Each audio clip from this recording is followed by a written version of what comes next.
요한복음 12장 20절부터 25절까지의 말씀입니다. 신약 성경 168면 정도 있습니다. 요한복음 12장 20절로 25절까지의 말씀을 제가 봉독해 올려드립니다. 명절에 예배하러 올라온 사람 중에 헬라인 몇이 있는데 그들이 갈릴리 벳세다 사람 빌립에게 가서 청하여 이르되 선생이여 우리가 예수를 배웁고자 하나이다 하니 빌립이 안드레에게 가서 말하고 안드레와 빌립이 예수께 가서 여쭈니 예수께서 대답하여 이르시되 인자가 영광을 얻을 때가 왔도다. 내가 진실로 진실로 너희에게 이르노니 한 알의 밀이 땅에 떨어져 죽지 아니하면 한 알 그대로 있고 죽으면 많은 열매를 맺느니라. 자기의 생명을 사랑하는 자는 잃어버릴 것이요 이 세상에서 자기의 생명을 미워하는 자는 영생하도록 보존하리라. 아멘. 이 시간 할렐루야 찬양대의 찬양이 있겠습니다.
우리 옆에 계신 분들하고 축복의 인사를 나누겠습니다. 주님의 이름으로 사랑합니다.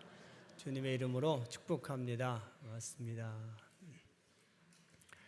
짐 엘리엇이라는 청년이 있었습니다. 휘튼 대학을 졸업하고 남미의 에콰도르 선교사로 사역을 하게 됩니다.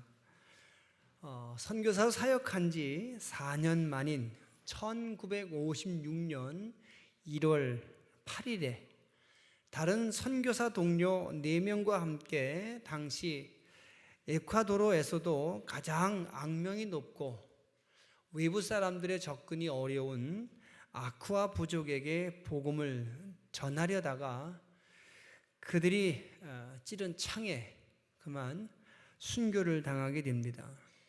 그때 엘리엇의 나이는 불과 28살이었습니다. 엘리엇이 그렇게 죽은 지 1년 후에 간호사 훈련을 받아서 선교사로 자원한 짐 엘리엇의 아내가 역시 죽음을 무릅쓰고 자기 남편이 순교한 그곳 아우카 부족에게로 들어갑니다. 다행히 아우카 부족은 외부인 중에서 남자는 죽여도 여자는 죽이지 않는 관습이 있어서 엘리엇의 아내는 그 부족에서 5년간 사역을 잘 마치고 안식년이 되어서 잠시 본국으로 들어가게 됩니다. 5년 만에 본국으로 들어간다고 하자 아우카 부족의 추장이 그 짐 엘리엇의 아내를 위해서 파티를 열고 그녀가 누구인지를 자세하게 묻습니다. 짐 엘리엇의 아내는 그때서야 비로소 6년 전에 이곳에서 순교한 사람이 바로 자기의 남편이며 자기도 하나님의 사랑 때문에 복음에 대한 열정 때문에 또 남편이 못한 일을 마주하기 위해서 이곳에 와서 그동안 사역을 했노라고 말하게 됩니다. 그 말을 들은 아우카 부족 사람들이 큰 감동을 받고 그 이후로 예수님을 구세주로 영접하게 됩니다. 그리고 더욱 놀라운 사건은 남편 짐 엘리엇과 4명의 선교사를 창으로 찔렀던 키모라는 청년이 아우카 부족 사람들 중에서 최초로 목사 안수를 받았다는 겁니다. 그리고 더 놀라운 사실은 순교한 선교사의 어린 자녀 2명이 자기 아버지가 피 흘려 죽은 그 강에서 자기 아버지를 창으로 찌른 그 키모 목사에게서 세례를 받게 됩니다. 짐 엘리엇 선교사 부부는 순교를 통해서 복음을 심고 큰 사랑을 통해서 그 복음을 키운 대표적인 선교사 부부로 기억되고 있습니다. 여러분, 이처럼 복음은 고난을 통해서 심어집니다.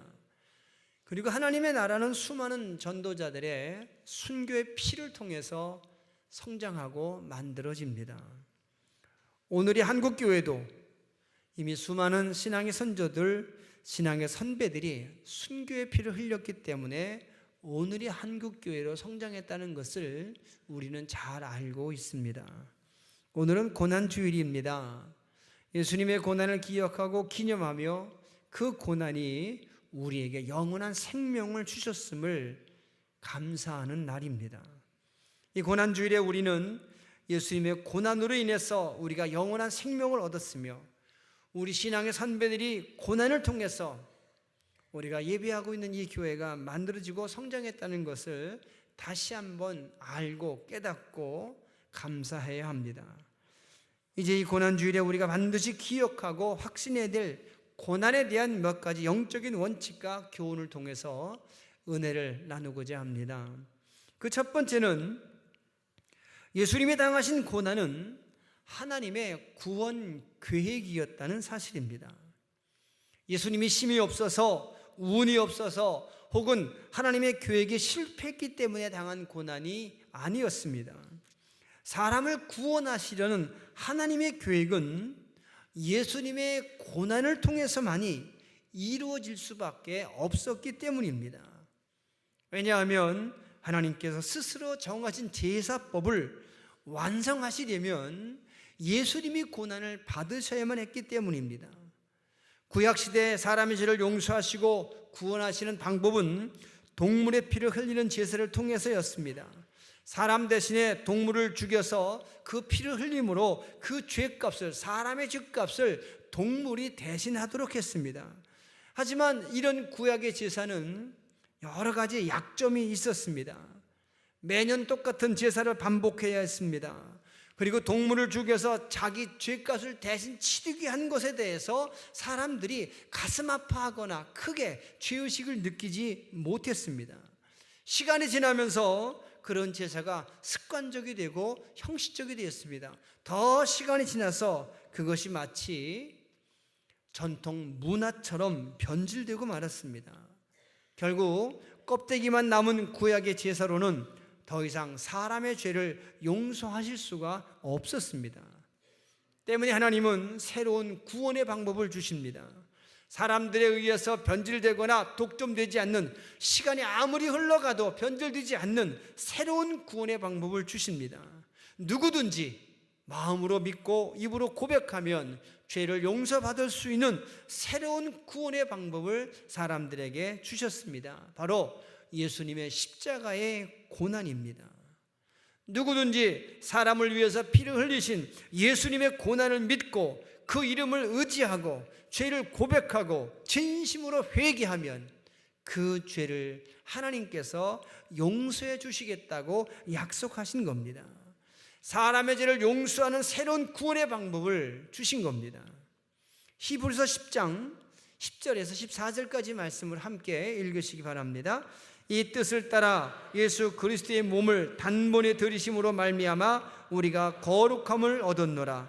제사장마다 매일 서서 섬기며 자주 같은 제사를 드리되 이 제사는 언제나 죄를 없게 하지 못하거니와 오직 그리스도는 죄를 위하여 한 영원한 제사를 드리시고 하나님 우편에 앉으사 그 후에 자기 원수들을 자기 발등상이 되게 하실 때까지 기다리시나니 그가 거룩하게 된 자들을 한 번의 제사로 영원히 온전하게 하셨느니라. 아멘. 이 말씀에서 우리에게 분명히 보여주고 계시는 것처럼 예수님의 고난은 하나님이 계획하신 구원의 방법임을 믿으시기 바랍니다. 오늘 우리가 예수님의 고난을 믿고 고백하면 누구라도 죄를 용서받고 하나님의 자녀가 될 수 있음을 믿고 감사하시기 바랍니다.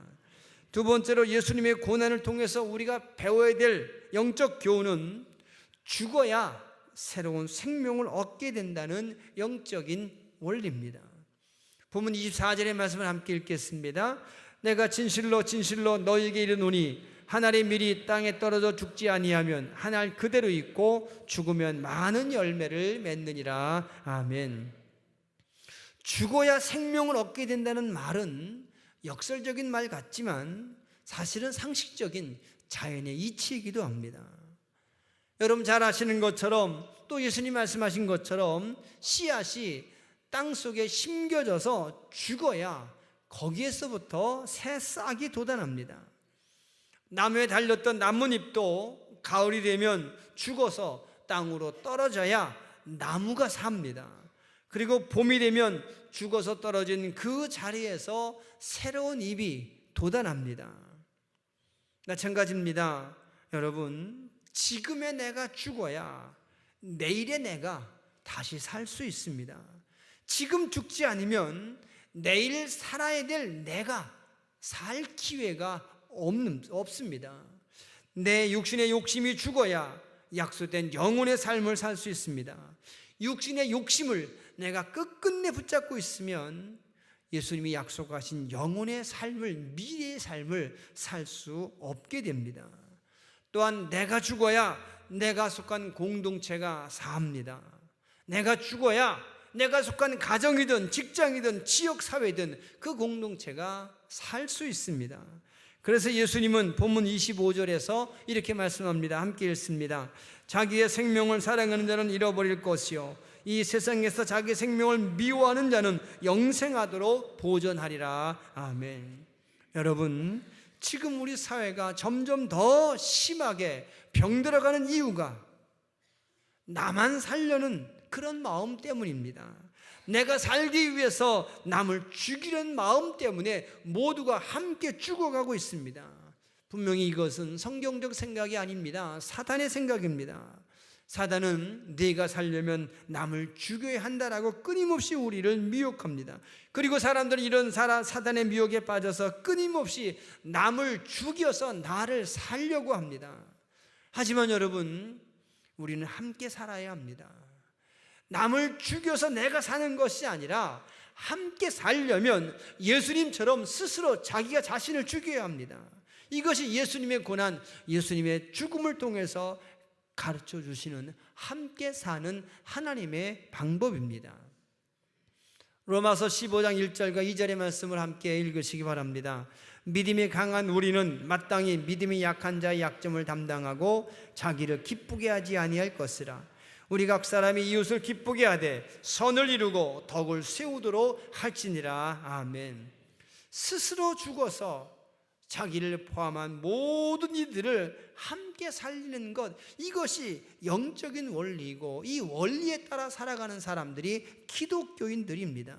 그리고 우리는 이미 이런 영적인 원리에 의해서 생명을 얻은 사람들입니다. 살고 있는 사람들입니다. 그렇다면 우리도 스스로 기꺼이 내가 나를 낮추고 나를 고난받게 하고 나를 죽여서 남을 살리는 그런 삶을 살아야 할 줄로 믿습니다.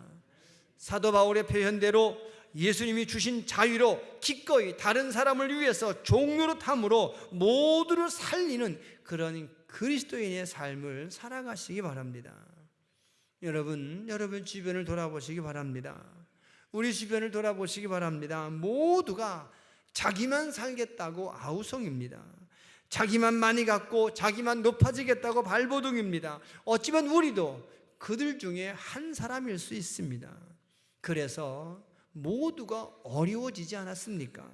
그래서 점점 더 살기 어려운 세상이 되고 있습니다. 이제 우리는 예수님처럼 스스로 죽는 법을 배워야 합니다. 스스로 낮아지는 법을 배워야 합니다. 그래야 모두가 함께 살 수 있습니다. 이 고난주일에 예수님처럼 낮아지기를 소원하시기 바랍니다. 모두를 살리기 위해서 나 먼저 스스로 낮아지고 기꺼이 지금의 나를, 오늘의 나를 죽이겠다고 예수님께 약속하는 그런 고난주의를 지내시기를 바랍니다.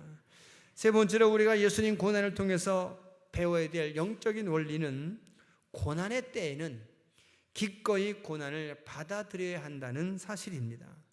여러분, 죽어야 할 때 죽어야 새로운 삶이 시작됩니다. 이것이 자연의 이치입니다. 사라져야 될 때 사라져야 새로운 시대, 새로운 기회가 만들어지는 겁니다. 우리 예수님은 자신의 때를 아셨습니다. 자신이 고난을 받아야 할 때와 죽어야 할 때를 아셨고 그 때를 거절하지 않으시고 도망치지 않으시고 순종하셨습니다.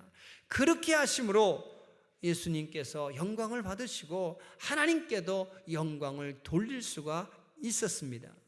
다시 말씀드리면 예수님은 하나님께서 계획하신 고난의 때와 죽음의 때를 아셨습니다. 그리고 그때에 고난받고 죽으셨습니다. 오늘 본문에 나오는 이야기는 이스라엘의 명절 기간에 있었던 일입니다. 대부분의 이스라엘 남자들이 이때 이 명절을 지키려고 예루살렘 성으로 모여드는 그때였습니다. 그때 로마 사람 몇 명이 예수님을 만나려고 빌립을 찾아왔습니다. 그리고 빌립은 안드레를 불러서 어떻게 하면 좋겠느냐고 의논합니다. 명절 기간 중에는 이스라엘 사람들은 몸을 경건하게 해야 되기 때문에 외국 사람들을 만나지 않는 것이 유대 사람들의 풍습이었기 때문입니다. 그래서 빌립은 안드레에게 의논했고 안드레는 다시 예수님을 찾아가서 예수님, 지금 헬라 사람이, 로마 사람이 예수님을 찾아왔는데 마침 지금이 명절 기간인데 이게 어떻게 하면 좋겠습니까? 라고 물은 겁니다. 안드레가 그렇게 말하자 예수님은 이제 인자가 영광을 얻을 때가 왔다라고 말씀하십니다. 예수님이 말씀하신 영광의 때는 예수님께서 사람들에게 떠받들려서 세상의 임금이 되는 그런 영광의 때가 아니었습니다. 예수님을 통해서 하나님의 사랑과 구원 계획이 온 천하에 알려지는 것이 바로 하나님이 받으시는 영광이었습니다. 그런데 이제 로마 사람들이 찾아와서 예수님 만나기를 소원하고 있으니까 하나님께서 영광 받으실 때가 왔다라고 말씀하고 계시는 겁니다. 예수님의 말씀이, 예수님의 사랑이, 예수님을 통한 사람의 구원 계획이 외국 사람들에게 알려지고, 그 알려짐이 예수님의 십자가의 고난과 죽음과 부활을 통해서 증명될 때 비로소 하나님도 예수님도 영광을 받으시게 된다는 말씀인 겁니다. 결국 예수님께서 말씀하시는 영광의 때는 자신이 받으셔야 되는 고난의 때에 대해서 말씀하고 계시는 겁니다. 이처럼 예수님은 자신이 겪어야 될 고난의 때를 아시고 죽음의 때를 아셨습니다. 그리고 그 고난과 그 죽음에 순종하셨기 때문에 하나님께 영광을 돌렸고 메시아로서, 그리스도로서 자기의 삶을 완성시킬 수가 있으셨습니다. 여러분, 예수님께서 영광을 얻으신 것은 예수님께서 죽어야 하실 때 죽으셨기 때문입니다. 고난 받으셔야 했을 때 고난 받으셨기 때문입니다. 십자가 져야 할 때 십자가 지셨기 때문입니다. 손발에 못이 박히고 옆구리를 창으로 찔려야 할 때 찔렸기 때문입니다. 돌 무덤에 묻히셔야 할 때 묻히셨기 때문입니다. 이렇게 예수님께서 죽어야 할 때 죽으셨기 때문에 하나님은 부활의 때 부활하게 하십니다.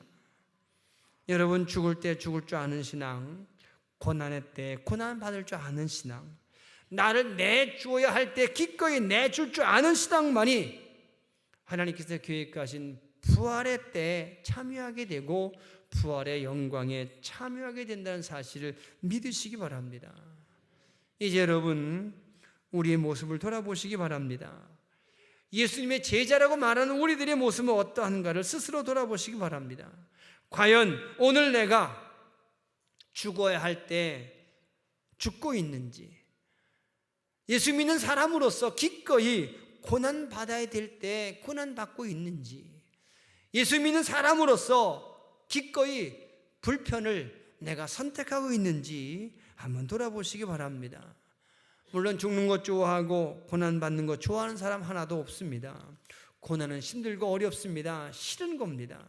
하지만 여러분, 그 고난이 앞으로 영광을 얻게 할 하나님의 계획이거나 예수 믿는 사람이 당연히 해야 될 과정으로서, 과제로서의 고난이라면 우린 마땅히 그 길을 거부하지 아니하고 걸어가야 합니다.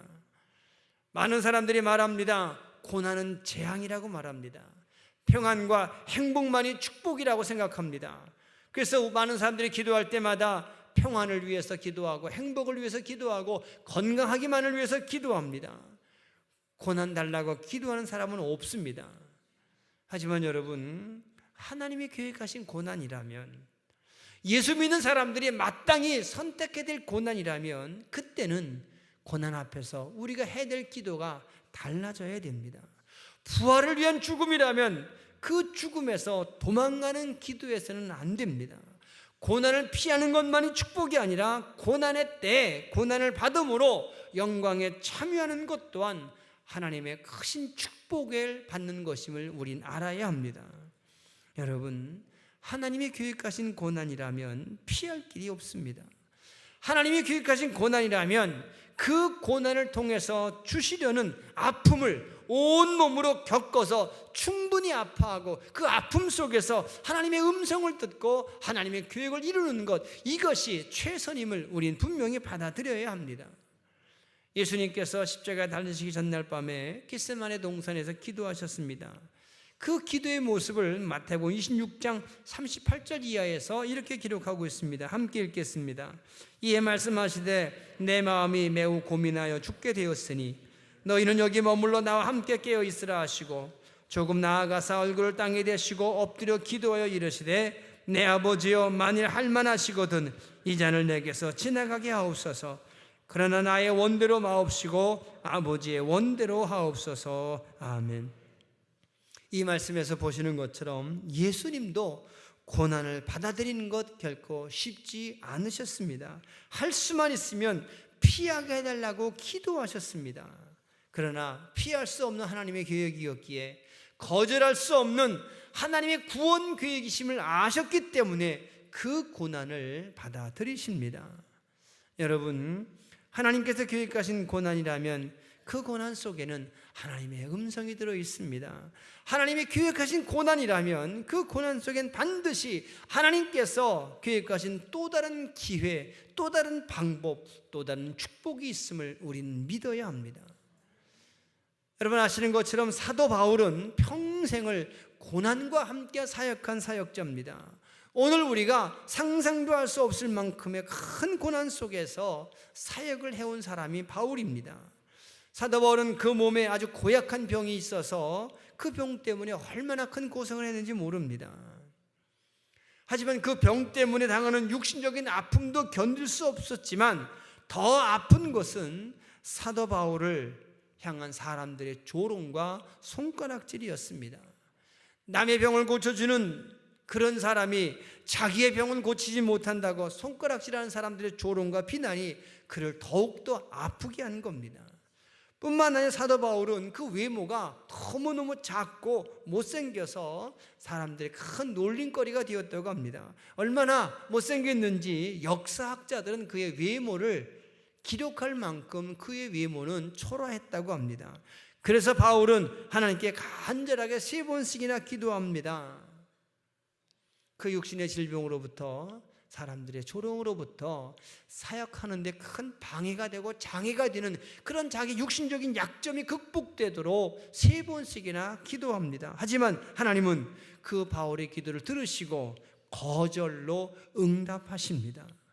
바울이 당하는 고난이 하나님의 계획이라고 말씀하시는 겁니다. 그리고 그런 응답을 받은 후부터 바울은 그 고난 때문에 아파하지 않습니다. 불평하지 않습니다. 고민도 하지 않습니다. 오히려 기뻐합니다. 고린도후서 12장 9절과 10절의 말씀을 함께 읽으시기 바랍니다. 나에게 이르시기를 내 은혜가 내게 족하도다. 이는 내 능력이 약한 데서 온전해짐이라 하신지라. 그러므로 도리어 크게 기뻐함으로 나의 여러 약한 것들에 대하여 자랑하리니 이는 그리스도의 능력이 내게 머물게 하려 함이라. 그러므로 내가 그리스도를 위하여 약한 것들과 능력과 궁핍과 박해와 곤고를 기뻐하노니 이는 내가 약한 그때의 강함이라. 아멘. 여러분, 사도 바울은 하나님이 계획하신 고난 속에서 오히려 강해진 사람입니다. 그 고난 속에서 늘 말씀하시는 하나님의 음성을 듣고 고난 속에서 동행하시는 하나님의 도우심 때문에 오히려 기뻐하며 승리한 사역자가 사도 바울입니다. 여러분, 고난에 따라 여기시면 그 고난을 우린 믿음으로 받아들여야 합니다. 그리고 그 고난 속에서 말씀하시는 하나님의 음성을 들으시기 바랍니다. 그 고난 속에 계획하신 하나님의 계획을 만나시기를 바랍니다. 마지막으로 우리가 예수님의 고난을 통해서 반드시 알아야 될 것은 하나님의 계획으로서의 고난은 실패가 아니라는 점입니다. 하나님의 계획하신 고난의 끝은 영광과 승리임을 믿으시기 바랍니다. 베드로전서 4장 12절 14절의 말씀을 함께 읽으시기 바랍니다. 사랑하는 자들아, 너희를 연단하려고 오는 불시험을 이상한 일을 당하는 것 같이 이상히 여기지 말고 오히려 너희가 그리스도의 고난에 참여하는 것으로 즐거워하라. 이는 그의 영광을 나타나실 때 너희로 즐거워하고 기뻐하게 하려 함이라. 너희가 그리스도의 이름으로 치욕을 당하면 복 있는 자로다. 영광의 영 곧 하나님의 영이 너희 위에 계심이라. 아멘.